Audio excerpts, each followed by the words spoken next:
कितना अजीब है मोहब्बत का रवाज। लोग आपसे तुमसे जान और जान से अनजान हो जाते हैं।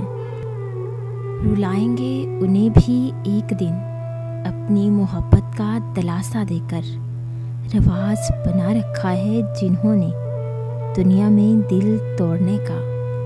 लड़की को ही क्यों निभाने पड़ते हैं रीति रिवाज। लड़कों को क्यों नहीं होता किसी बात का लिहाज। अगर ख्वाब टूटने का रवाज ना होता तो शायद हकीकत की कोई कदर ही ना होती।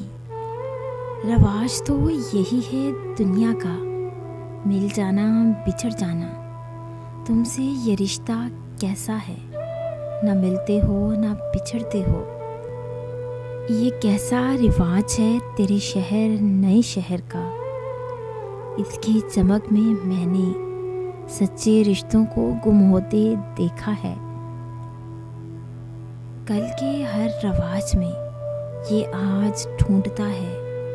गलतियों पर समाज ये आंखें मूंदता है।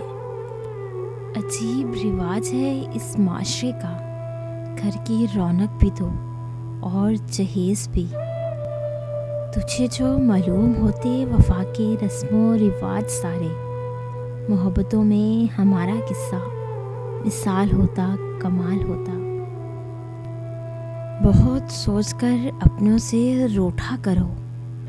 आजकल मनाने का रिवाज ख़त्म हो गया है। अगर आपको हमारी ये छोटी सी काविश अच्छी लगी हो तो इसे लाइक करें, शेयर करें और सब्सक्राइब करें और बेल के आइकन पे क्लिक करें ताकि हमारी आने वाली जितनी भी नई वीडियोस हैं उनकी नोटिफिकेशन आप तक बआसानी पहुंच सके। और अगर आप ये तमाम मोटिवेशनल कोट्स को डाउनलोड करना चाहते हैं तो हमारी वेबसाइट www.motivationalgateway.com का विज़िट करें। थैंक्स।